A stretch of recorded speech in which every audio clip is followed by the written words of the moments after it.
화재 참사가 난 지 한 달여 만에 경남 밀양의 한 병원에서 또다시 큰 불이 났습니다. 37명이 숨진 걸 비롯해 180명의 사상자가 발생했습니다. 불은 병원 1층에서 시작됐고 1층 응급실과 2층 병실에서 희생자가 많이 나왔습니다. 제천 화재 때처럼 이번에도 사망자 대부분이 화상이 아닌 유독가스 질식으로 숨졌습니다. 가까스로 탈출한 환자들은 짙은 연기로 비상구가 보이지 않는 상태에서 창문 등으로 겨우 빠져나왔다고 전했습니다. 당시에 긴박했던 상황을 들어봤습니다. 불이 난 병원은 스프링클러가 설치돼 있지 않았습니다. 설치 의무 대상에서 빠져 있었던 건데 의료시설은 화재 대응을 위해 설치를 의무화해야 한다는 지적이 나옵니다. 병원 측은 정해진 법과 규정에 따라 소방점검을 문제없이 받았다고 주장했습니다. 그런데 이 소방점검 자체에 허점이 가득했습니다. 불길이 치솟는 화재 현장에서도 시민의식이 빛났습니다. 화재 발생 직후부터 밀양 시민 수십 명이 달려와 구조에 앞장서면서 인명피해를 줄이는 데 힘을 보탰습니다. 국정원 자금을 불법 수수한 혐의로 검찰에 소환됐던 이상득 전 의원이 조사 시작 4시간 만에 집으로 돌아갔습니다. 건강이 좋지 않아 조사를 받기 힘들다고 한 건데 혐의는 전면 부인한 걸로 알려졌습니다. 대구에 살던 성범죄자가 위치 추적기를 버리고 서울로 올라온 뒤 30대 여성을 흉기로 찌르고 도주했습니다. 법무부의 보호관찰소는 위치 이탈 경보가 울린 뒤 10여 분이나 지나 출동했고 범행 당시엔 성범죄자의 위치를 파악하지 못했습니다. 단독 보도합니다.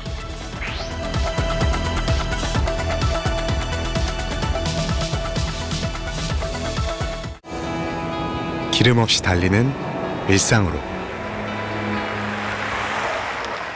내일을 바꾸는 현대수소 전기차.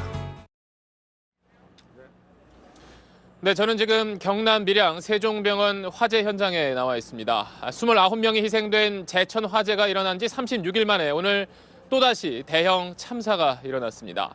자, 제 뒤에 보이는 건물, 지금 시청자분들이 보고 계신 건물이 바로 세종병원입니다. 이 건물 1층 응급실에서 오늘 아침 7시 반쯤 불이 났습니다. 불길이 위로 번지면서 건물 외벽이 검게 그을려 있는 모습 보고 계십니다. 그리고 오른쪽에 붙어 있는 건물이 세종요양병원인데 다행히 이곳으로까지는 불길이 번지지가 않았습니다. 자, 오늘 화재로 지금까지 환자와 의료진을 포함해 모두 37명이 숨졌고 143명이 다친 걸로 집계됐습니다. 이 가운데는 중상자들도 있는 걸로 소방당국은 파악하고 있습니다.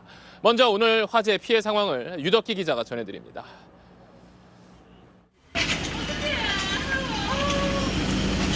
(5층짜리) 병원 건물이 시꺼먼 연기로 뒤덮였습니다. 병원 창문에 걸쳐진 소방 사다리를 타고 환자들이 아슬아슬하게 빠져나옵니다. 창문으로부터 내뿜어진 검은 연기는 탈출하는 환자를 삼키려 합니다. 소방 헬기도 동원돼 옥상을 통해 환자를 구조합니다. 오늘 아침 7시 32분 경남 밀양의 세종병원에서 불이 났다는 신고가 접수됐습니다.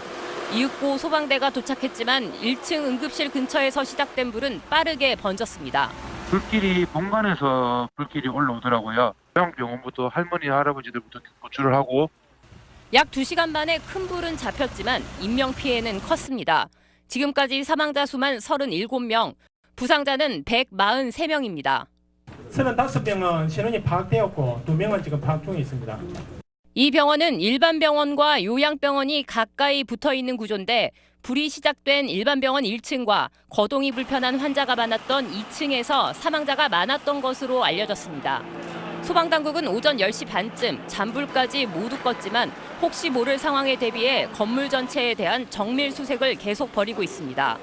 경찰은 수사본부를 설치하고 병원 관계자와 피해자 등을 상대로 조사를 시작했습니다. SBS 유덕기입니다.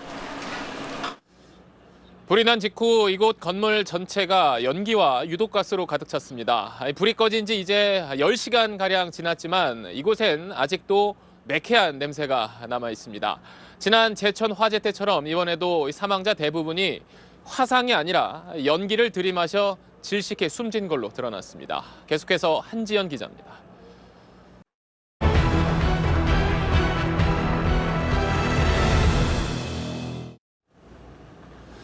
그럼 지금부터는 오늘 화재 원인에 대해서 집중적으로 알아보겠습니다. 오늘 오전부터 이곳에서 취재한 박진호 현장 데스크와 이야기 나눠보겠습니다.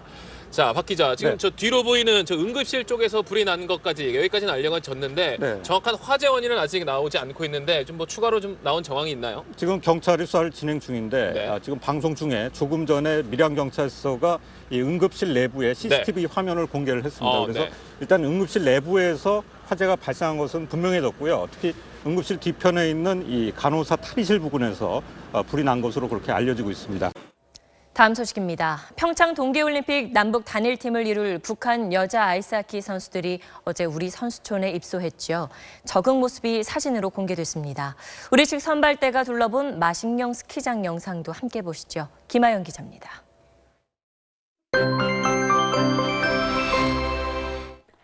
긴 한파에 각종 난방기기 사용이 늘어나면서 화재 위험성이 높아지고 있습니다.